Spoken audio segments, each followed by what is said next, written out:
We have with us in studio senior journalist and commentator Sayyed Naqvi Saab, and I can say that he is a war veteran, not in the sense that he fought wars, but he covered in wars and conflict situations all over the world and traveled 100 countries. To start with, I want to ask him, since Donald Trump took over as the president of America yesterday, so the world scenario, how the threat of war, what is his perspective on Trump because of his general feeling that he is aggressive and he won't take any nonsense in courts, of course, nonsense. Donald Trump is part of a global trend. He is a consequence of that trend. The trend is that people, after the badly managed experience of globalization, electorate all over the world are disenchanted with establishment figures. They are looking for something new. The politician has become a bad word for them. The established politician has become a bad face for them. They are looking for something new. And there is an assault by the people on the establishment. Now, when the people assault the establishment from the right and the left, the establishment itself tends to tip the scale in favor of the right. What have I said? What I said is that if you make Bernie Sanders impossible, you make Trump inevitable. Trump is there because the Bernie Sanders potential was nipped in the bud very early by the Democratic Party citing rules. No, but Trump is there as a result of many situations, and it is a kind of reaction, like as it was in the case with the Brexit. So, what the situation holds for us, for future world peace? Do you think it's a threat to world peace? Not at all. Not at all. Firstly, we do not know. I mean, look, the previous regimes have created, 1.5 billion people have been killed in Syria, Iraq and Libya alone, and this is under the auspices and in fact on the watch of the so-called liberal establishment. But it can get worse. No, he is, in fact, why are they so nervous? That he has got together with Russians to sort out Syria. Therefore, he is going to go for the extremists in Syria. He's going to go for them in Afghanistan also. So therefore, the whole world order is going to come under a severe strain. Establishment, the intelligence agencies are very worried because they have prepared the ground for a certain kind of world order, and Trump is taking them in a different direction. Because Trump is different. But it can be for the changes for good also. This is your feeling. Yeah. And let him settle in. Okay. But on the face of it, it cannot get any worse. Before Trump came, you had millions of people going into Europe as refugees. Who created them? You had millions killed in these 3 countries I've named fourth, and Afghanistan. Who created them? But then Trump. Refugees were welcome those days. Now they won't be allowed to enter. No, but who created them? The world order that was under the liberal dispensation created the question. But it can always get worse, no? Don't you think so? Why do you imagine that? No, because like a person who is not standing, any kind of criticism or any kind of negotiation. No. He's not interested in reconciliation. You are unnecessarily jumping the gun. I think it will be very premature. Yeah, maybe this is an obsession of the intelligentsia and most of the journalists all over the world. All over the world, the journalists supported Hillary Clinton. Right. And what has happened? She lost. You know why? Because the credibility of the journalists is zero. Possible. That is possible. Yeah. Also, can we discuss Donald Trump in the context of India? Will it help India in improving its relation with America? Let us see, because what has happened at the moment is that there has been a summit in Moscow between Turkey, Syria and Russia. Now this is unique. For the first time, Syria's future is being discussed and America is not in it. There has been a summit in Moscow between Beijing, Moscow and Pakistan on Afghanistan. India has not been consulted. Now that is new. A completely new dynamic is taking shape in this area. We will have to be careful. We will have to be careful in Nepal. We will have to be careful, because how are we going to cope with this? A summit took place in Moscow where Beijing was invited, where Moscow was of course the host, and where Pakistan was invited. We were not. Afghanistan was not. This is the trend. Now let us see how, and on the face of it, Donald Trump seems to be extending a hand of friendship to Moscow. Let us see how it plays itself out. We have to change our tack. See, the proximity to Moscow is obvious, but how the China and Pakistan issues like entities would be handled in the context of India by America? India at the moment has been sidelined. How, what do you think could be the reason? Because India has they are saying that the Chinese and the Russians are saying that Taliban are part of the solution. Mr. Ghani's government, President Ghani and India are saying that Taliban have to be hit. So they are saying Taliban can be used to beat Al-Qaeda and ISIS. Therefore, there is a contradiction. Have you understood that? Yeah, some action can be expected in Afghanistan in the near future. No, not immediately. It won't. Things don't proceed like this. I've given you the new lay of the land. What happens next, we have to wait. So, America and Russia getting closer. Does that suit India's interest?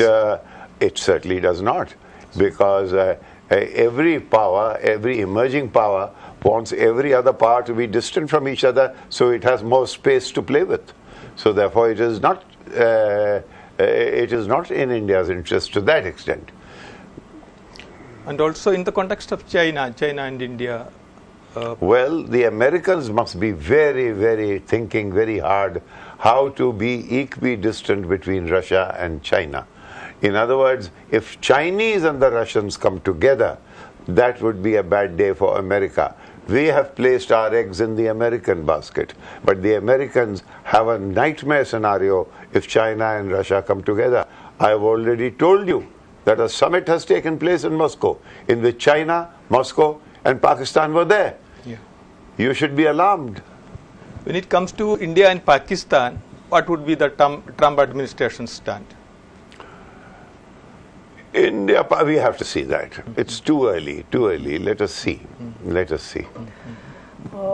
Bharat ने अभी 2-2.5 साल पहले नरेंद्र मोदी को चुना और अब America में Trump की सरकार है, तो इन दोनों पर्सनैलिटीज़ में, इनके चयन में आप क्या समानता देखते हैं कि नरेंद्र मोदी का भारत में आना, जो शुरुआत हुई थी एक बहुत ही अनपॉपुलर फिगर से, जो मीडिया में काफ़ी समय तक डिबेट्स चली और फिर वो प्रधानमंत्री बन गए। डोनाल्ड ट्रंप की भी शुरुआत कुछ इसी तरह से हुई थी कि उनके खुद के साथी उनके साथ नहीं थे, काफ़ी लोगों ने विरोध किया और अब वो राष्ट्रपति बन चुके अमेरिका के। तो इनके चयन में क्या समानता देखते हैं आप, और किस तरह से नरेंद्र मोदी ने जिसे उनको सेलेक्ट किया गया था वैसा उन्होंने परफॉर्म किया है या नहीं, या ट्रंप से आप क्या अपेक्षा रखते हैं? ट्रंप अभी क्या करेंगे हमें अंदाजा नहीं है, लेकिन 2-3 चीजें साफ हैं। वो जो प्रीवियस गवर्नमेंट है उसकी, मुझे ऐसा लगता है कि ट्रंप एक बिल्कुल अनवार्निश्ड कैपिटलिज्म चाहते हैं अमेरिका के अंदर, और जो हेजेमोनिक एक्सेसेस थी प्रीवियस रिजीम की, कि बाहर जाके रिजीम चेंज करना, बाहर जाके हमले करना, इससे वो अलग होंगे। और जो इन्होंने एसेट्स बना रखे थे बाहर, आईएस एक ज़माने में वेस्टर्न एसेट था, आईएस अलकायदा एक ज़माने में Osama bin Laden western asset था भाई, तभी तो बना अफगानिस्तान में। तो ये जो हैं वो कह रहा है कि इनको सबको ख़त्म करो। तो जो प्रीवियस रिजीम्स ने जो चीज़ें छोड़ रखी हैं पीछे, उनको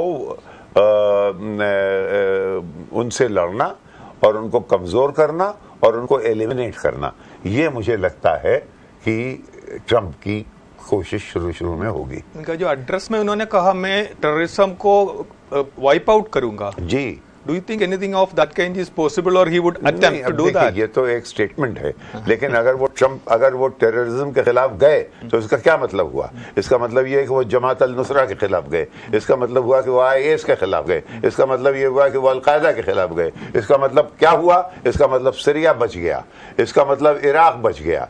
जो रिजीम्स उन्होंने चेंज करने की कोशिश की वो बच गई।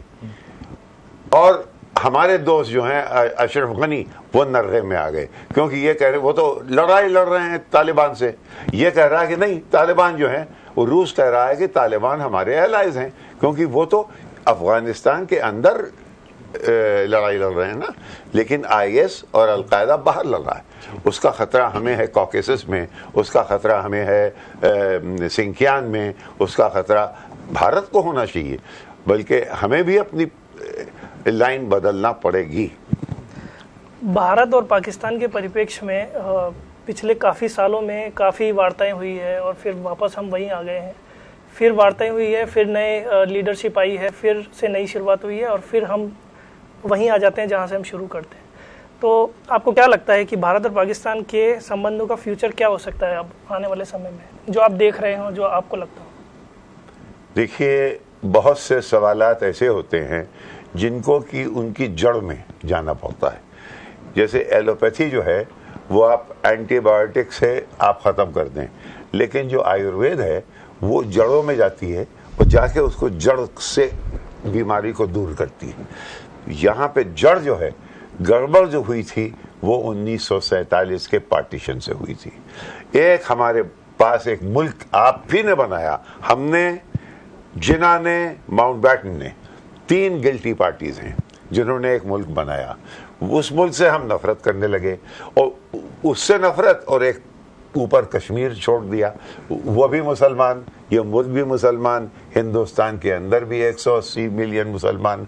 180 मिलियन का मतलब हुआ Australia, New Zealand, United kingdom, France, Spain, इनकी टोटल पॉपुलेशन आप ले लीजिए, उससे ज़्यादा सिर्फ हिंदुस्तान में मुसलमान रहते हैं।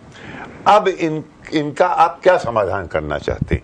आपने क्या किया कि 1947 में हमने अपने आप को एक ट्रायंगल में ट्रैप कर लिया। आप गौर करें, ट्रायंगल, श्रीनगर, न्यू दिल्ली, इंडिया, पाकिस्तान, हिंदू, मुस्लिम, ये this is one complex of issues, this is one complex of issues. जो भी कहता है कि वो दिल्ली से श्रीनगर जाके मामले को सॉल्व कर देगा, वो अपने आप को बेवकूफ़ बना रहा है, कश्मीरियों को बेवकूफ़ बना रहा है, दुनिया को बेवकूफ़ बना रहा है और आप लोगों को बेवकूफ़ बना रहा है। वो हो नहीं सकता। आपको पाकिस्तान को लाना पड़ेगा। आप पाकिस्तान को जैसे ही लाए सिंसियरली, हिंदू मुस्लिम टेम्परेचर नीचे हो जाएंगे। हिंदू मुस्लिम टेम्परेचर जैसे ही नीचे होंगे, वो जो हिंदू कंसोलिडेशन का एक प्रोजेक्ट है वो it will be hit for a 6। आप एक इस दुविधा, इस ट्रैप के अंदर हैं, इस ट्रैप से बाहर नहीं निकलेंगे तो आप ये सोचते रहेंगे कि हम एक दिन यूएन के सिक्योरिटी काउंसिल के मेंबर होंगे, एक दिन हम चीन के बराबर हो जाएंगे। वो होंगे नहीं जब तक कि इस ट्रायंगल से हम निपटेंगे नहीं। ये कास्ट इन स्टोन है। अच्छा, इंडिया पाकिस्तान इश्यू सबसे ज्यादा इन द कॉन्टेक्स्ट, बता दिया मैंने, in the context of yesterday's little bit of controversy during the session, can you explain your stand, because Nehru legacy and partition and also about your book? Well, yesterday my Pavan Verma is an old friend of mine. He was a member of the Foreign Service. He wrote a book on Ghalib. We became very good friends. We traveled together. He was in fact JSXP for Rajiv Gandhi and so on. But since then, he has changed his tack. He's become a politician. Now, I thought that he is discussing the book with me. He was not. He was preparing himself for a political scuffle which will get reported in the Hindi press, which it has got reported, and Hindi press means in Lucknow, in Patna. Once it gets reported in Patna, then there will be a reaction. So he was looking for his own constituency in Patna. Now, the indication that I get from his conversation is that Nitish Kumar is looking towards the BJP for the next alliance. That is the conclusion from the tone of Mr. Pawan Verma's conversation with me. That as a member of JDU, he gave a clue that he was taking a...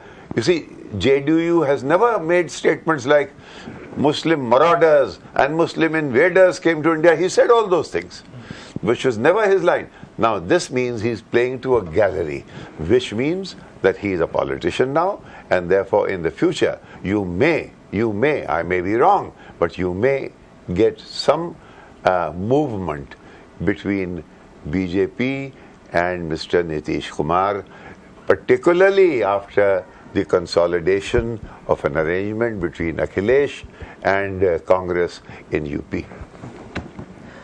You have been a journalist for quite some time. It's been years you are covering wars and अभी के परिप्रेक्ष्य में अगर मैं पूछना चाहूँ तो जो वर्तमान एस्टेब्लिशमेंट्स हैं मीडिया के भी और जर्नलिस्ट भी हैं वो क्या एक रोल प्ले कर सकते हैं हमारी जो सोसाइटी है एज ए होल उसको मोर टॉलरेंट बनाने में, सहिष्णु बनाने में? ये बड़ा गंभीर सवाल है और बहुत पेचीदा सवाल है, क्योंकि मीडिया कोई एक चीज़ नहीं है। मीडिया टेलीविज़न भी है, मीडिया में नेशनल टेलीविज़न भी है, मीडिया में रीजनल टेलीविज़न भी है, मीडिया में प्रोविंशियल टेलीविज़न भी है और डिस्ट्रिक्ट टेलीविज़न भी है। ये तीन अलग अलग इंटरेस्ट है। अगर हम बात करें सबसे पॉपुलर मीडिया की जो सबसे ज़्यादा लोगों तक पहुंचता है वो किसी भी फॉर्म में हो तो वो तो है। इस वक्त अगर सबसे ज़्यादा जो माइंड को शेप करता था वो मेरे ख्याल में इधर कुछ सालों में इलेक्ट्रॉनिक मीडिया हो गया था नेशनल, लेकिन इलेक्ट्रॉनिक मीडिया ने मोदी को जितवाने में बहुत बड़ा हाथ प्ले किया। लेकिन उसके बाद जब ये केजरीवाल का ज़माना आया तो उसने तमाम कोशिश कर ली, केजरीवाल जीत गए। उसके बाद साहब सारा दुनिया का मीडिया टूट पड़ा केजरीवाल पे, कांग्रेस टूट पड़ी, लेफ्टिनेंट गवर्नर टूट पड़े, बीजेपी टूट पड़ी, एस्टैब्लिशमेंट सब टूट पड़ा। हर एक ने इसको रोज जेल भिजवाओ। क्या हुआ? 70 में से 67 सीट्स ले आया। तो आपको भी पता चल गया भाई साहब कि अगर आप ईमानदारी की बात नहीं करेंगे तो जनता आपकी सुनेगी नहीं। तो आपको भी अपनी लिमिटेशन का अंदाजा हो गया कि अगर आप ईमानदारी से बात करेंगे तो जनता आपको सुनेगी, वरना आपने बताया तो कि पूरा मीडिया अमेरिका का सिवाय फॉक्स न्यूज के हिलरी क्लिंटन के साथ, और जनता ने क्या बताया? हम तुम पे यकीन ही नहीं करते, हार गई। सो मीडिया की क्रेडिबिलिटी इस वक्त दुनिया के मीडिया की क्रेडिबिलिटी ऑन द लाइन है, क्योंकि तो मीडिया को अपने आप को री इन्वेंट करना पड़ेगा, अपनी क्रेडिबिलिटी दोबारा इस्टेब्लिश करना पड़ेगी। ये एक बहुत बड़ी चीज़ है। Thank you very much Syed Naqvi sahab, it was nice having you in the studio. Thank you sir.